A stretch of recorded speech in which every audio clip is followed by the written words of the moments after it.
الحمد لله رب العالمين، والصلاة والسلام على أشرف الأنبياء والمرسلين وعلى آله وأصحابه أجمعين ومن تبعهم بإحسان إلى يوم الدين، أما بعد. اللهم علمنا ما ينفعنا وانفعنا بما علمتنا وزدنا علما وعملا خالصين لوجهك الكريم. عزیز طالبات اور قابل قدر سامعات،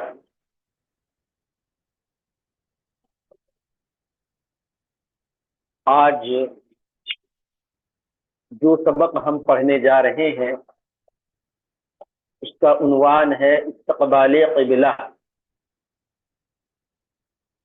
یعنی قبلہ کی طرف اپنے چہرے کو یا اپنے رخ کو کرنا۔ دیکھیے یہاں پر کیا لکھا ہے کتاب میں، نماز سے پہلے قبلہ معلوم کرنا اور اس کی طرف رخ کر کے کھڑے ہونا ارکان صلاۃ میں سے ہے، جیسا کہ حدیث میں ہے۔ سب سے پہلے یہاں پر ایک چیز کی وضاحت یہ سمجھ لیں، جیسا کہ گزشتہ کل کے درس میں آپ لوگوں کے سامنے یہ بات رکھی گئی تھی کہ رکن یا ارکان کسے کہتے ہیں۔ رکن جس کی جمع ہے ارکان، ایسا کام جو عبادت کا حصہ ہے، اس کے بغیر عبادت باطل ہو جاتی ہے، درست نہیں ہوتی۔ اور ہم نے یہ بھی بتایا تھا کہ رکن جو ہے یہ عبادت کے اندر انجام دی جاتی ہے، نماز کے اندر انجام دی جاتی ہے، لیکن یہ استقبال قبلہ یہ نماز کے اندر نہیں ہے، یہ نماز سے باہر ہے۔ جس طرح وضو کرنا، اسی طرح استقبال قبلہ کرنا، تو یہ نماز کا رکن نہیں بلکہ یہ شرط ہے۔ جس طرح وضو کرنا شرط ہے نماز کی درستگی کے لیے، اسی طرح استقبال قبلہ بھی شرط ہے نماز کی درستگی کے لیے۔ اور شرط کی تعریف میں آپ کو یہ بتایا گیا تھا کہ کوئی ایسا لازمی کام جس کے نہ ہونے سے عبادت بھی نہیں ہوتی، سمجھ رہے نا؟ تو جس طرح وضو کے بغیر نماز نہیں ہوتی، اس طرح قبلہ رخ ہوئے بغیر آپ کیا ہے، آپ کی نماز بھی نہیں ہوگی۔ تو یہاں پر اس چیز کی تھوڑی سی آپ تصحیح کر لیں کہ نماز سے پہلے قبلہ معلوم کرنا اور اس کی طرف رخ کر کے کھڑے ہونا ارکان صلاۃ نہیں بلکہ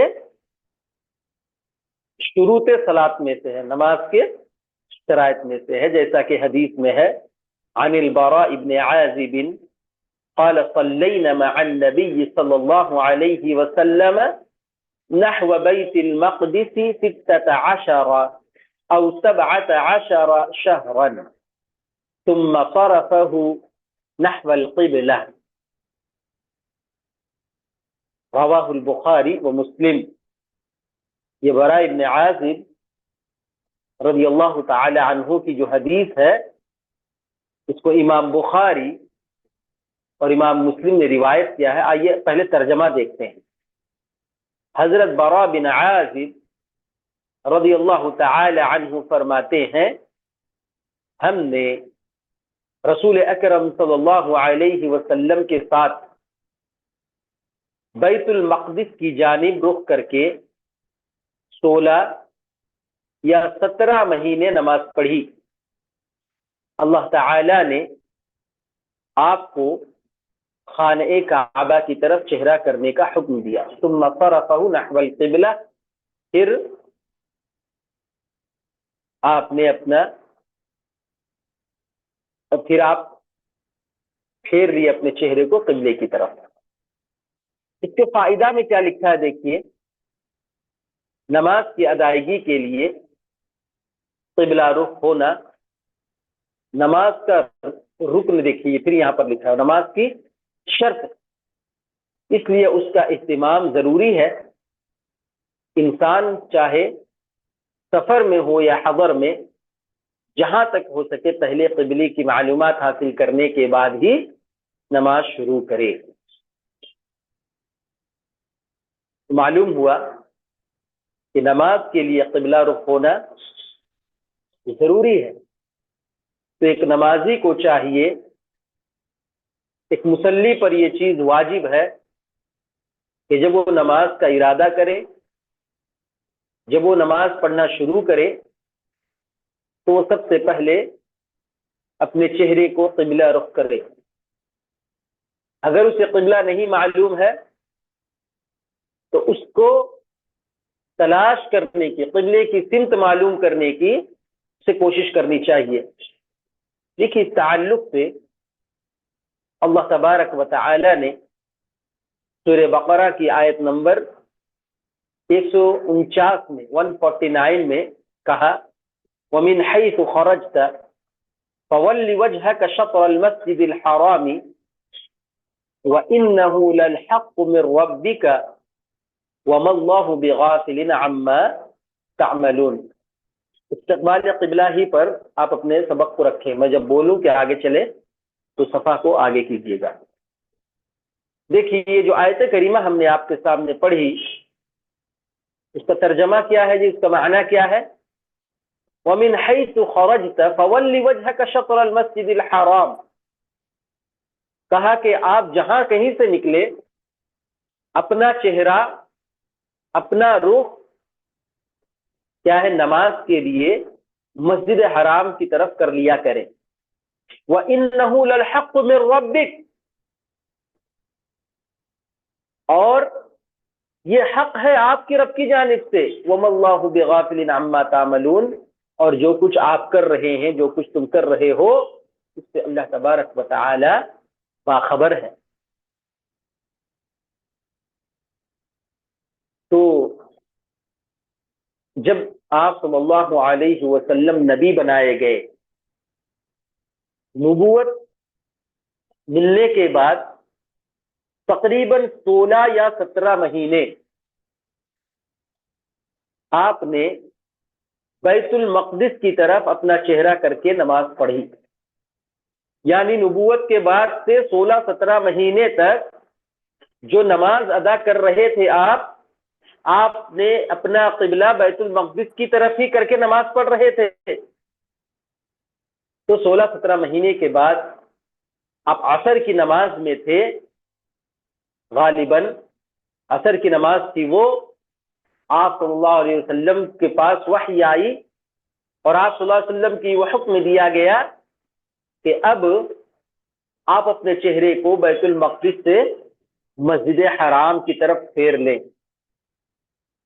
تو معلوم ہوا کہ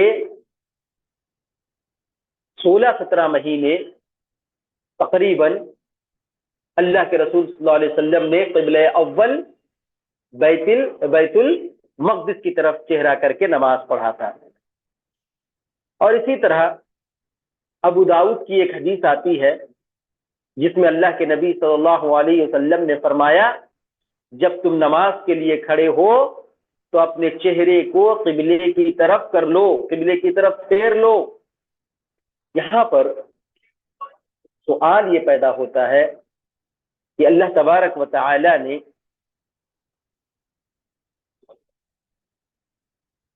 چہرے کا ذکر کیوں کیا؟ قبلے کی طرف چہرہ کرنے کا کیوں حکم دیا؟ چہرہ کا کیوں تذکرہ کیا؟ تو معلوم ہوا کہ جب انسان قبلے کی طرف رخ کرتا ہے یا چہرہ کر کے کھڑا ہوتا ہے تو اس کا پورا وجود یا اس کا پورا جسم قبلے کی طرف ہوتا ہے. اسی لیے نبی کریم صلی اللہ علیہ وسلم نے خصوصیت کے ساتھ چہرے کا ذکر کیا.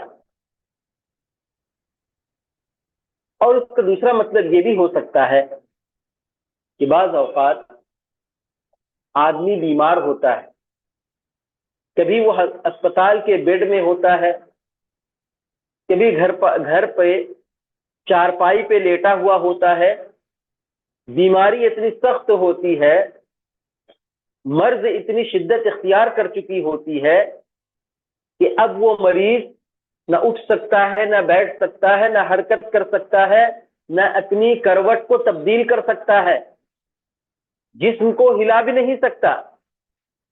ایسی صورت میں اگر صرف وہ اپنا چہرے کو قبلے کی طرف پھیر لے گا، قبلے کی طرف کر لے گا، اگر اس کو استطاعت ہے تو پھر کیا انشاءاللہ اس کی نماز بھی درست ہو جائے گی. اس لیے اللہ تبارک و تعالی نے خصوصیت کے ساتھ یہاں پر چہرے کا اللہ کے رسول صلی اللہ علیہ وسلم نے ذکر کیا ہے.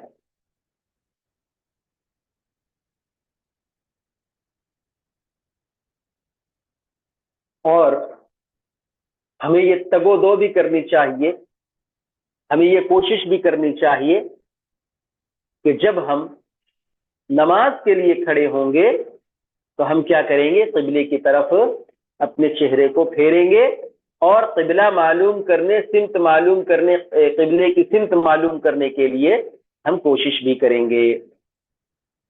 اگر قبلے کی سمت ہمارا چہرہ ہو جائے تو یہ ہماری عبادت کے لیے کافی ہو جائے گی. اگر ہم کسی صحرا میں ہیں، کسی سفر میں ہیں اور قبلے کا سمت معلوم نہیں ہو رہا ہے تو سب سے پہلے ہم سمت معلوم کرنے کی، قبلہ معلوم کرنے کی کوشش کریں گے. اور اگر کوشش کرنے کے باوجود بھی قبلے کی سمت معلوم نہیں ہو رہی ہے، قبلہ کس طرف ہے یہ بات سمجھ میں نہیں آ رہی ہے، تو ہم ایک طرف کر کے جس طرف آپ کا دل مطمئن ہو رہا ہے، جس طرف آپ اطمینان محسوس کر رہے ہیں کہ اس طرف غالباً قبلہ ہو، اس طرف شاید قبلہ ہو، تو آپ یہاں پر اس طرف چہرہ کر کے نماز پڑھ سکتے ہیں. اور اگر جان بوجھ کر قبلے کی سمت معلوم ہوتے ہوئے یا بغیر کوشش کر کے اگر کسی نے اپنا چہرہ قبلے کی جانب چھوڑ کر کسی اور کی جانب چہرہ کر کے نماز پڑھ لیا تو ایسی صورت میں اس کی نماز باطل ہو جائے گی، اس کو نماز دہرانی پڑے گی. اگر جانتے بوجھتے قبلے کی سمت معلوم ہونے کے باوجود اگر اس طرح کی حرکت کرتا ہے تو اس کی نماز کیا ہے؟ دہرانی پڑے گی. کیونکہ نماز کے قبولیت کے شرائط میں سے ایک یہ بھی ہے کہ قبلے کے سمت معلوم کرنا.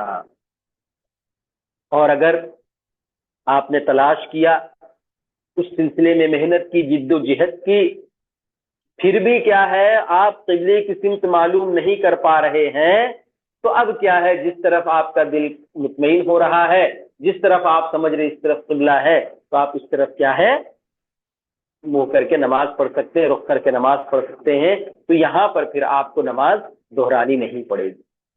یہاں پر ایک چیز یہ بھی سمجھ لیں کہ اگر آپ کسی ایک سمت میں کسی ایک طرف چہرہ کر کے نماز پڑھ رہے ہیں، تلاش کیے، کوشش کیے، لیکن معلوم نہیں ہو سکا، یا معلوم بھی ہوا تو غلط سمت آپ نے معلوم کر لی اور آپ نماز میں کھڑے ہیں، دوران نماز کسی نے آپ کو آ کر یہ اطلاع دی کہ قبلہ فلاں طرف ہے، قبلہ اس طرف نہیں ہے، تو آپ کو کیا کرنا پڑے گا؟